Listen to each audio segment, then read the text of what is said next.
Hello everyone. In this video, I'm going to derive the strain energy, the expression for strain energy of a bar that is subjected to uniformly distributed axial load. So to begin with, let me represent a bar. It's a cantilever bar that is fixed on one side and it is free on the other side. You may want to call this as a beam, but the reason why we are calling this as a bar is because this will be subjected to a load along the axial direction. If this structure is subjected to a transverse loading, we have to call this as a beam. So we have to be very precise whether it is a bar or a rod or it is a beam. So this time it is a bar. Okay, let me define the geometric properties. It has got a length of magnitude L and a cross-sectional area of magnitude A. The unit can be meters for length and a meter raised to the power 2 for the cross-sectional area. Let me define the material property. This bar is made up of material that has got an Young's modulus value of magnitude capital E. Its unit is Newton per meter square. Now, what is the stuff that is acting on the bar? This bar is made up of, this bar is subjected to uniformly distributed axial load. You see that I'm representing that by little red arrows here. So the stuff that is acting on the bar is Q newtons per meter, which means if over a span of 1 meter, the total load that is acting on the bar is Q newtons. Now, what I'm going to do is I'm going to consider a small portion of length dx at a distance of, let us say, x from the left extreme end. And we are going to find out the strain energy in this small portion. So I'm shading this. You can see that in this small blue portion, we are going to find out the strain energy that is stored in this small blue region. Now, I can take out the small portion. I can draw the small portion in a highly exaggerated manner. The length of the small portion is dx. And I will consider 2 points now. This can be point 1 and this can be point 2. Of course, because of the load that is acting, point 1 is getting displaced along this axial direction by an amount u1, and point 2 is getting displaced along the axial direction by an amount u2. And obviously u2 is going to be greater than u1, so the change in length can be represented as u2 minus u1. u2 is going to be greater than u1 because you can see that at the left extreme end the bar is fixed, and gradually the change in length actually increases. I mean, the displacement of the bar gradually increases as you move towards the right hand side.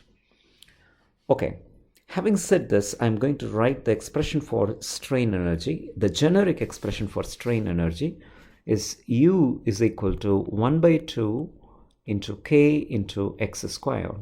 You may wonder how this expression comes. I have made a separate video. You can check that through. I have given the link in the description. Okay.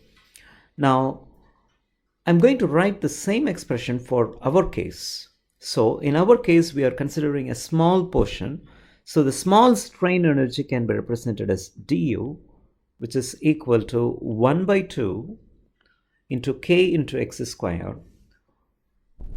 K stands for the stiffness of the small portion, okay, it's the small stiffness, into x stands for the change in length, which in our case it is u2 minus u1, the whole square.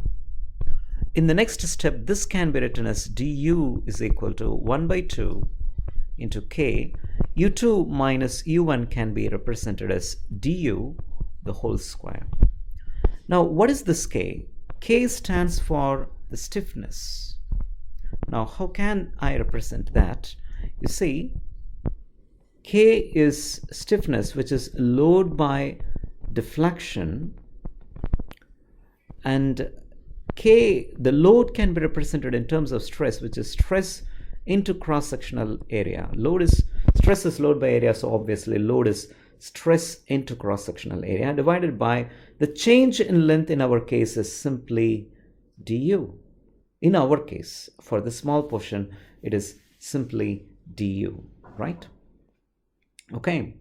K is equal to, further it can be written as stress into A. You see, strain is change in length divided by original length, which is dx. So the change in length du can be written as strain into dx. Strain into dx. So that's what I'm going to write.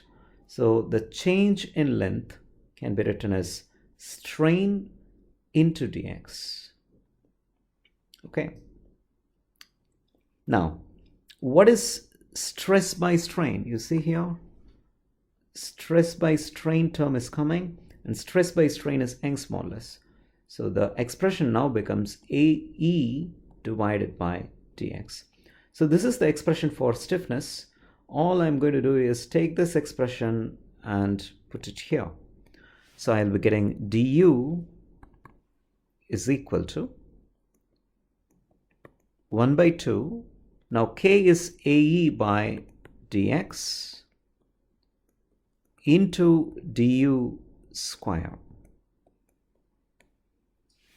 In the next step, I'm going to multiply and divide by dx on the right hand side. If I multiply and divide by dx on the right hand side, I'm not going to do any damage to the equation. So the expression can be written as du is equal to 1 by 2 into AE into du the whole square. I'm going to divide by dx. So dx is already there in the denominator, so that becomes dx the whole square. That's right. This expression can be nicely written as du, which is the strain energy stored in the small region, is half into AE into du over dx the whole square into dx. Now this is the strain energy stored in the small portion. Likewise, you can find out the strain energy stored in the next small portion, in which case you will be getting the same expression. And you can find out the strain energy stored in the next small portion, the green portion, and the next small portion, the white portion. The next small portion, maybe it can be the red portion, right? Until it fills the entire bar, until you are finding the strain energy stored in the entire bar, which means you just have to sum all the individual strain energy stored in the small portion to get the total strain energy. And you see, to sum all the strain energies, Newton took the first letter S, and Newton used to put the letter S in this fashion. That is how this integration actually, the integral symbol actually comes. I tried to make a video on how integral calculus actually works. So you may want to check it through.